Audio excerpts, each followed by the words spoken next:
नाज़रीन, पीटीआई के रहनुमाओं की अचानक गिरफ्तारी का सिलसिला शुरू हो गया। पार्लियामेंट के बाहर से शोएब शाहीन, शेर अफजल मरवत और बैरिस्टर गौहर को भी गिरफ्तार कर लिया गया। बल्कि बैरिस्टर गौहर ने तो खुद पहले जाने से पहले गिरफ्तारी का ऐलान भी किया कि वो गिरफ्तारी देने जा रहे हैं। बहरहाल पीटीआई अब इन गिरफ्तारियों से नहीं घबरा रही। ये कल के जलसे के आफ्टर शॉक हैं, डराने की कोशिश की जा रही है। लेकिन इसके साथ साथ बहुत सारी दीगर अफवाहें जो हैं वो भी आ रही हैं कि महमूद खान अचकजई साहब को गिरफ्तार कर लिया गया, और साथ अली मीन गंडापुर के बारे में भी कहा जा रहा है। कुछ सोशल मीडिया के ऊपर इस तरह की खबरें चल रही हैं जिनमें सदाकत नहीं है, और कहीं कहा जा रहा है कि वो पिछले 5 घंटे से जो है उनका कुछ पता नहीं है। तो आप इन चीज़ों पे ज़्यादा तवज्जो ना दें।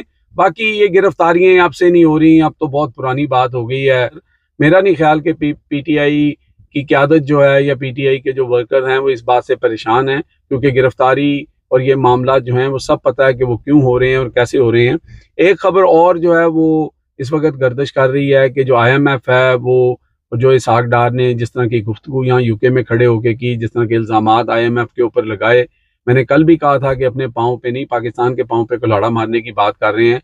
लेकिन दूसरी तरफ ये भी आ रहा है कि इमरान खान साहब के कोर्ट में दोबारा जो है वो बॉल आ रहा है कि IMF ने मुबैना तौर पर इस बात का फिर इंदिया दिया है कि इमरान खान से जो है वो पूछना, या इमरान खान से जिस तरह पहले पूछा गया था, क्योंकि इमरान खान एक हकीकत है।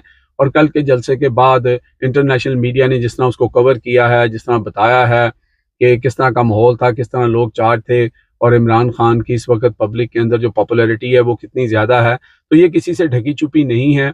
और ऑब्वियसली IMF ने आपको पैसे देने हैं, 7 अरब रुपये, अगर सॉरी डॉलर जो उन्होंने देने हैं, तो वो उन्होंने आपको अल्लाह वास्ते नहीं देने हैं, वो उन्होंने आपसे वापस भी लेने हैं।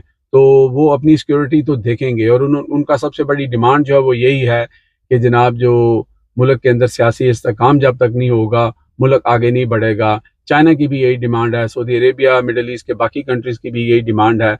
तो यहाँ पर मेरा ख्याल है कि पीटीआई के जो रहनुमा हैं उन्हें इमरान खान को ज़रूर ये बताना चाहिए कि इमरान खान तो मोहब्ब वतन पाकिस्तानी हैं। लास्ट टाइम भी उन्होंने पाकिस्तान की मोहब्बत में बिल्कुल IMF के प्रोग्राम को यस कहा था, और उन्हें इस दफ़ा भी कहना चाहिए, इसलिए कि पाकिस्तान कम फर्स्ट। लेकिन इसके साथ साथ मेरा ख्याल है कि इमरान खान को अपना किरदार और अपना जो सोच है उसके अंदर ये ज़रूर एलिमेंट रखना चाहिए। अपनी ज़ात के लिए तो चलें नहीं, वो ये कह सकते हैं कि भाई मेरे जितने भी केसेस हैं वो लॉ के मुताबिक, कानून के मुताबिक जो है वो चलाए जाएं। अगर मैं कसूरवार हूं तो मुझे ज़रूर सज़ा दी जाए। और ये जो 2 नंबरी की जा रही है, और मुझे और मेरी बीवी को जो गैर कानूनी तरीके से और धौंस ज़बरदस्ती से अंदर रखा गया है, ये सिलसिला बंद होना चाहिए। दूसरा, जितने भी इस वक्त पोलिटिकल प्रिजनर हैं पीटीआई के, यास्मीन राशिद हैं, उमर चीमा हैं, दीगर लोग हैं, वो सारे बाहर आने चाहिए। और तीसरा, उनको इसके अंदर ये भी डालना चाहिए कि ये जो खिचड़ी पक रही है, आज बड़ी खबरें चलाई गई कि काजी फायज ईसा ने एक्सटेंशन लेने से इनकार कर दिया। ये बिल्कुल गलत बात है। उनके साथ जिन लोगों की बात हुई है, जो वहाँ पे मौजूद थे मीटिंग के अंदर, जो कोर्ट का जो मामला था उसके बाद जो एक चाय की प्याली के ऊपर जो गुफ्तगू होती है, वहाँ पे काजी फायज ईसा साहब ने कोई ऐसा इंदिया नहीं दिया, बल्कि उन्होंने गोल मोल बात की। और वो अभी भी इस बात का इंतज़ार कर रहे हैं कि किसी न किसी तरीके से उनका टेन्योर जो है, वो जो मामलात हैं वो आगे बढ़ जाएं। तो वो इनकार बिल्कुल नहीं कर रहे। ये खबरें गलत तरीके से चलाई गई कि उन्होंने इनकार कर दिया है।